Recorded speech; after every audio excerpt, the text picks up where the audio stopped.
성도 여러분 안녕하십니까? 2021년 11월 18일 목요 새벽 말씀 함께 나누겠습니다. 오늘 성경 본문은 욥기 27장 13절에서 23절입니다. 본문은 악인에게 임할 심판과 멸망에 대해서 함께 기록하고 있습니다. 본문을 통해서 악인은 반드시 멸망한다는 사실과 또 심판은 절대로 피하지 못한다는 사실 함께 묵상하겠습니다. 첫째로 묵상할 내용은 악인은 반드시 멸망한다는 것입니다. 본문 13절에 보시면 욥은 이렇게 진술하고 있습니다. 악인이 하나님께 얻을 분깃, 포악자가 전능자에게서 받을 산업은 이것이라 라고 하였습니다. 욥은 악인과 포악자가 하나님께 얻을 분깃이 있다고 했는데 여기서 분깃이란 형벌을 의미합니다. 하나님은 악인과 포악자에게 어떤 형벌을 내리십니까? 본문 14절 15절에 보시면 그의 자손은 번성하여도 칼을 위함이요 그의 후손은 음식물로 배부르지 못할 것이며 그 남은 자들은 죽음의 병이 돌 때에 묻히리니 그들의 과부들이 울지 못할 것이며 라고 하였습니다. 여기 악인과 포악자에게 임할 하나님의 형벌 세 가지가 나오는데 그것은 칼과 기근과 질병입니다. 그런데 이 형벌을 이야기하기 전에 14절 앞부분에 보시면 악인의 자손이 번성한다라고 했습니다. 그런데 그 후에 그 번성함이 사실은 복을 위한 것이 아니라 칼을 위한 것이다라고 했습니다. 그러면서 기근과 질병으로 고통이 임하게 된다라고 하였습니다.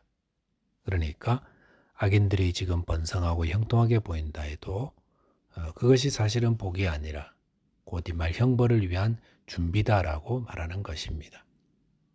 16절에도 동일한 말씀이죠. 16절 그가 은을 티끌같이 쌓고 의복을 진흙같이 준비할지라도 라고 하였습니다. 이 내용을 16절 현대인의 성경으로 보니까 그가 비록 돈을 산더미처럼 쌓고 벽장을 옷으로 가득 채워 넣을지라도라고 하였습니다. 이것은 악인이 번성하며 성공의 길을 가는 것을 말합니다. 그런데 17절 보니까 그가 준비한 것을 의인이 입을 것이요 그의 은은 죄 없는 자가 차지할 것이며라고 했습니다. 욥은 악인과 포악자는 비록 번성하고 부유하며 성공의 길을 가는 것 같지만 결국 하나님의 심판의 자리로 끌려 내려오게 된다라는 것을 말하고 있습니다. 욥은 지금 악인은 반드시 하나님의 형벌을 받게 되는 것을 이야기합니다. 이런 욥의 주장은 그의 친구들의 주장과 비슷하지만 욥의 주장이 훨씬 더 깊고 지혜롭습니다.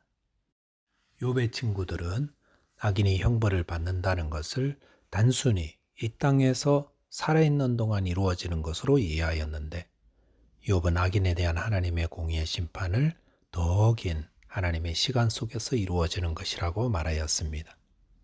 19절은 좀 더 분명합니다. 부자로 누우려니와 다시는 그렇지 못할 것이요 눈을 뜬 적 아무것도 없으리라 라고 하였습니다. 여기서 눕는다는 것은 죽음을 의미합니다. 그러므로 악인이 부자로 죽게 되었다가 눈을 떠보니 아무것도 없게 된다는 것입니다. 욥은 무엇을 말하고 있습니까? 악인이 심판을 받는다는 것은 명백한 사실이지만 그것은 살아 생전에 이루어지기도 하고 나아가 죽음 이후에 임하게 된다라고 하는 것입니다. 이것이 바로 성경이 가르치는 악인에게 임할 형벌에 대한 가르침입니다. 악인이 번성할 때 성도는 그들의 성공을 부러워하지 말아야 합니다. 또한 악인들에게 해를 당하고 혹 아픔을 당하고 빼앗기는 슬픔을 당했는데도 또 세상이 그것을 알아주지도 않을 때에 절망하지 말아야 합니다. 하나님은 악인을 심판하시는 전능자이십니다. 악인들은 번성하나 칼을 위한 번성입니다. 훗날 악인은 반드시 하나님의 손에 심판받아 사라질 것입니다. 그러므로 성도는 하나님을 의지함으로 위로를 받을 뿐 아니라 영원한 하나님 나라에 소망을 두고 믿음을 지켜야 할 것입니다. 두 번째는 주님의 심판을 피할 자는 아무도 없다는 것입니다. 본문 20절 21절에 보시면 두려움이 물같이 그에게 닥칠 것이요 폭풍이 밤에 그를 앗아갈 것이며 동풍이 그를 들어올리리니 그는 사라질 것이며 그의 저소에서 그를 몰아내리라라고 하였습니다. 여기 보시면 악인에게 임하는 두려움은 물같이 임한다 했습니다. 갑작스럽게 닥치는 물, 쓰나미를 예로 들 수 있겠죠. 인도네시아 아체에 있는 쓰나미 박물관 입구에는 30m 높이의 파도를 재현해 놓았습니다. 그 파도의 높이를 그 아래에서 보면 그 앞에 살아날 사람은 아무도 없겠구나 하는 그런 두려움이 생깁니다. 30m의 파도는 거대한 벽까지 들어올려서 수백 미터 주택 가운데로 옮겨놓기도 합니다. 하나님의 심판이 일어나면 이 쓰나미 같이 거기에 피해갈 사람은 아무도 없습니다.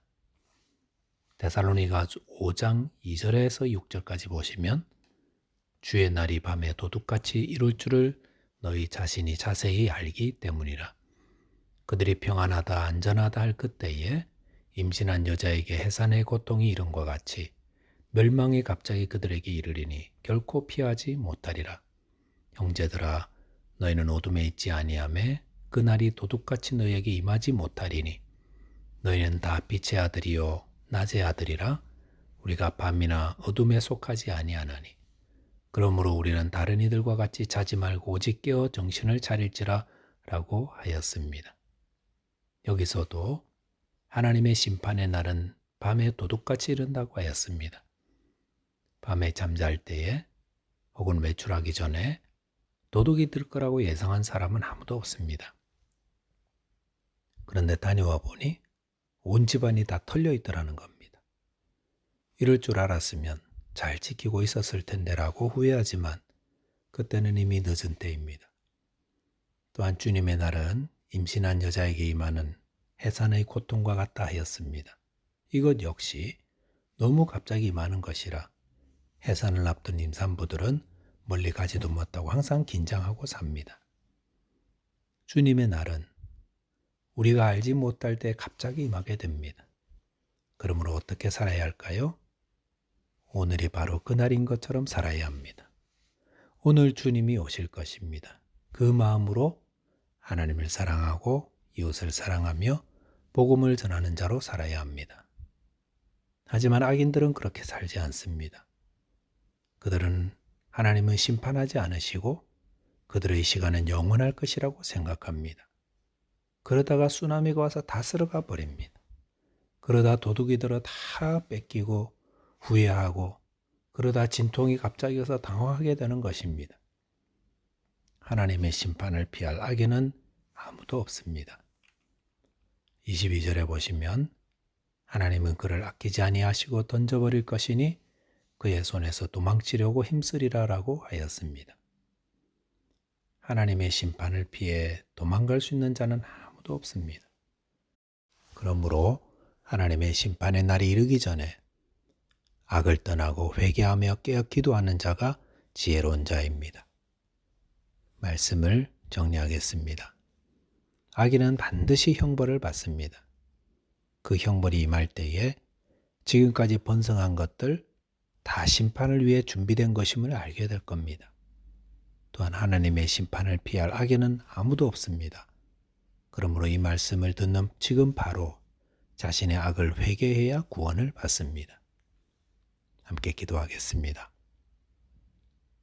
하나님 아버지, 하나님은 모든 악인들을 반드시 심판하시는 공의의 하나님이심을 믿습니다. 저희 모두 주님의 심판이 임하기 전에 회개함으로 하나님의 구원을 얻는 자 되게 하여 주옵소서. 예수 그리스도 이름으로 기도하옵나이다. 아멘. 오늘도 믿음 안에서 살아 승리하는 하루 되시기 바라겠습니다. 감사합니다.